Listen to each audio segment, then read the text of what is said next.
So now we're starting on burning bush based on Exodus 2:21 through to 4:17. Gershom handles his sling very well. He'll make a good shepherd like his father. Moses stays weeks and then months. He marries Zipporah, and they have 2 sons. Moses works as a shepherd for his father-in-law for 40 years. Year after year, the flocks of Jethro increase, but one year the grasses dry up and Moses leads his sheep to pastures near the mountain of Sinai.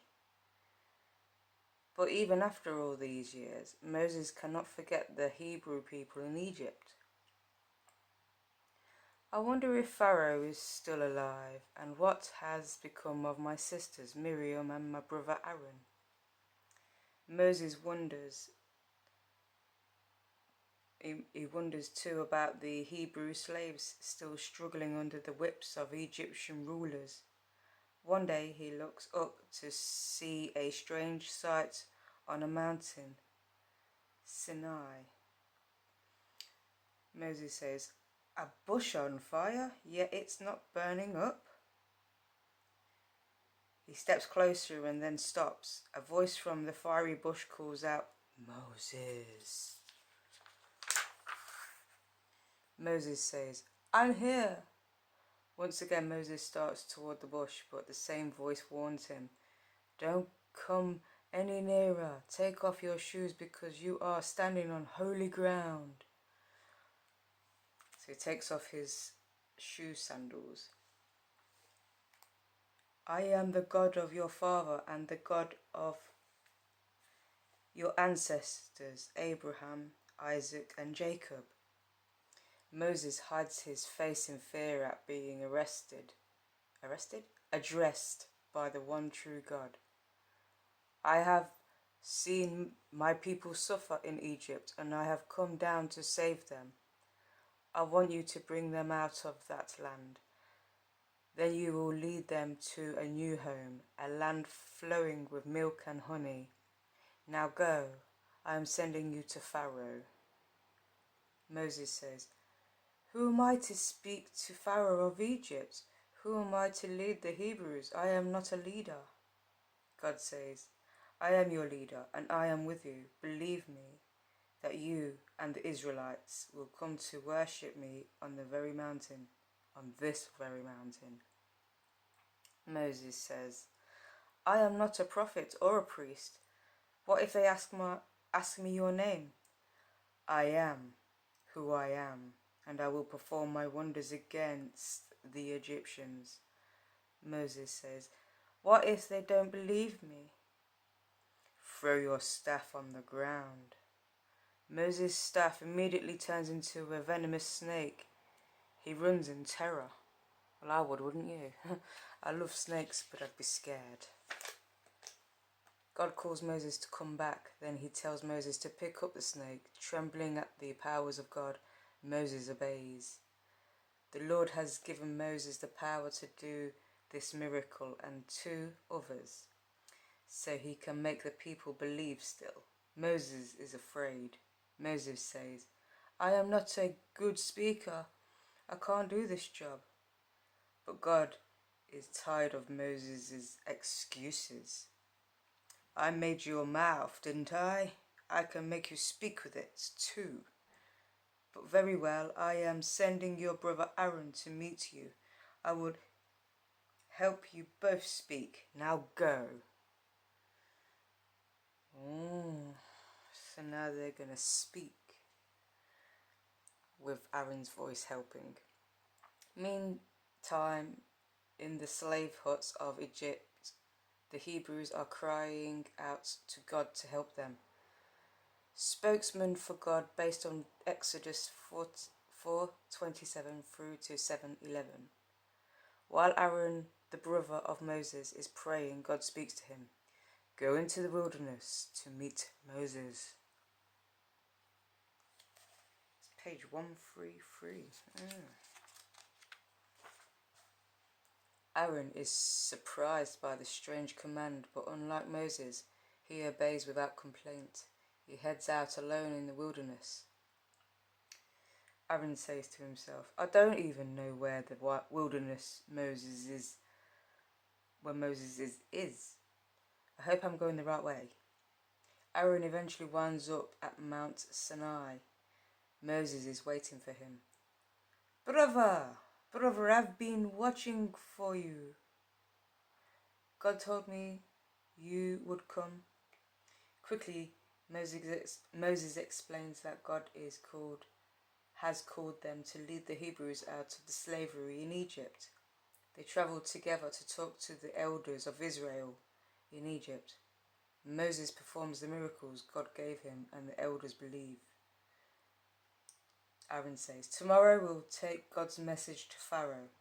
The next day, you'll do all the talking, right, Aaron? Aaron says, I'm just here for moral support. You're the one who knows Egypt's politics. There he brings God's message. The Lord, the God of Israel, sent me to tell you this.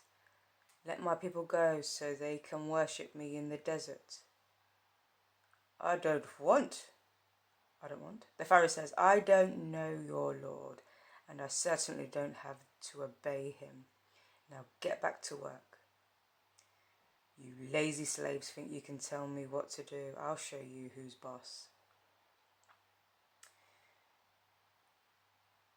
New orders from Pharaoh. We have coddled you too much.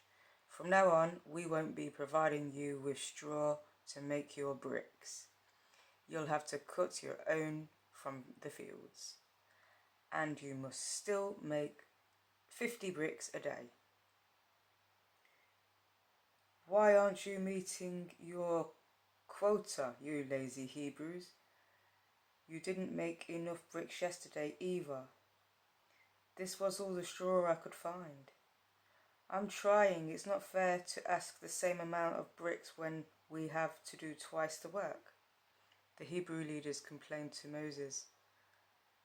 May God punish you for this. You have made us loathsome to Pharaoh, and now he's trying to kill us all. I'm only doing that God told me to do.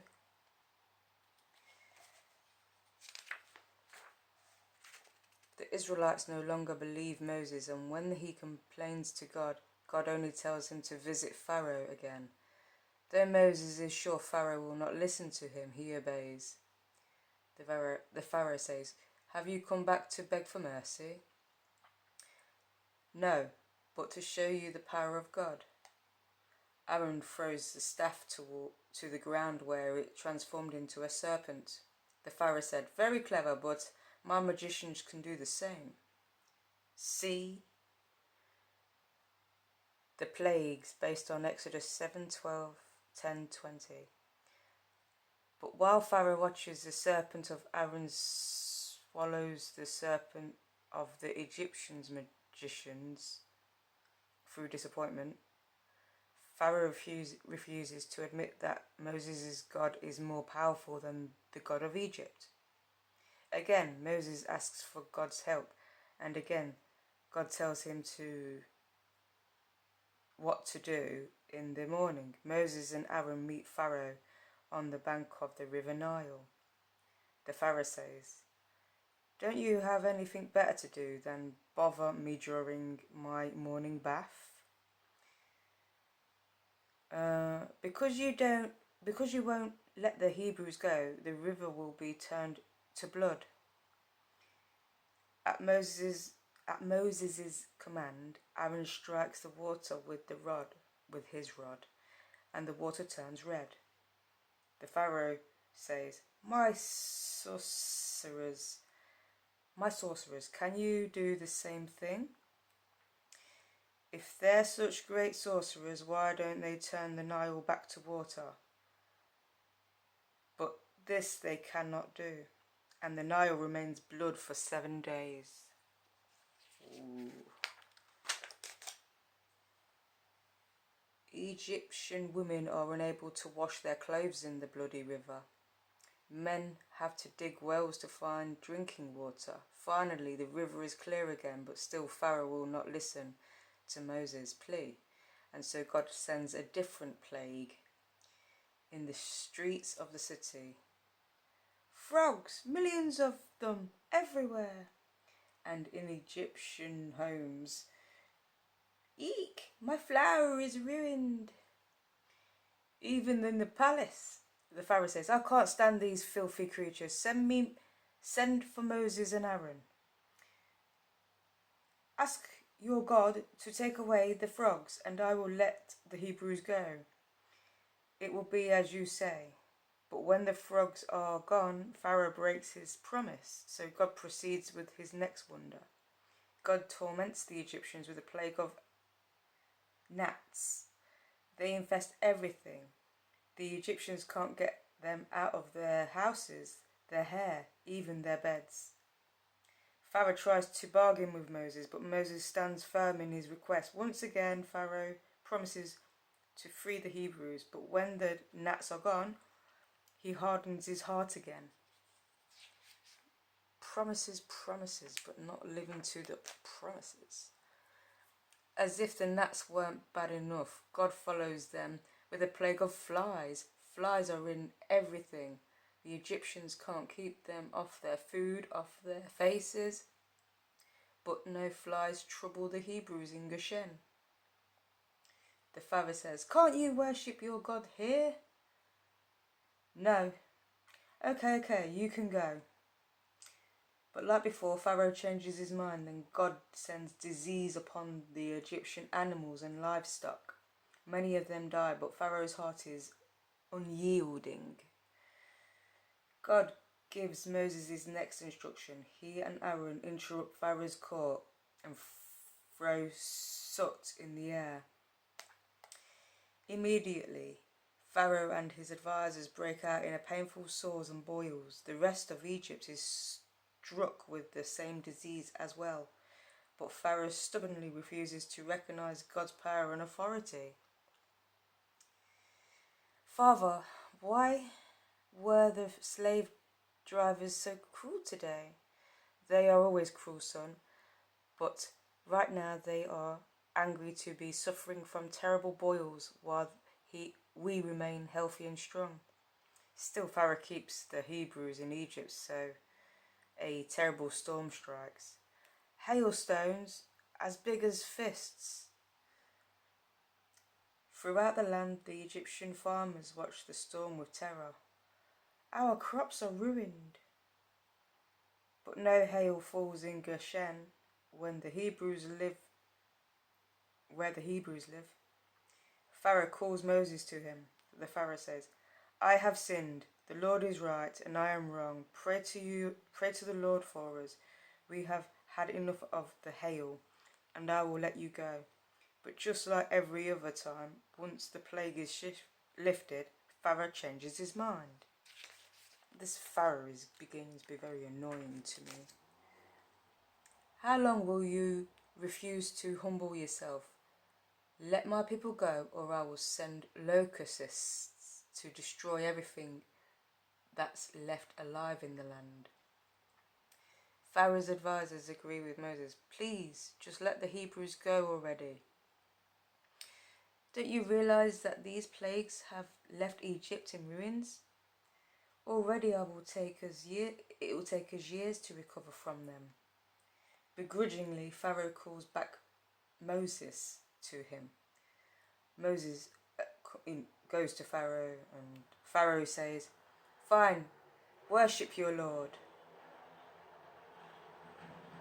It's a motorbike. Fine, worship your Lord. Who were you planning on taking? We will take our young and old, our sons and daughters, our flocks and herds. The Pharaoh laughs. Ha ha, no, just the men. Locust it is, said Moses. And then we'll come back to the final plague. When you don't keep your promises, people lose trust in you. It's as simple as that. I hope everyone had a brilliant Palm Sunday. I know it's now Tuesday, but I've not been too well, and neither has my family. But hopefully, baby steps and recovery is near. Have a blessed day and stay well, stay safe. God bless. Amen.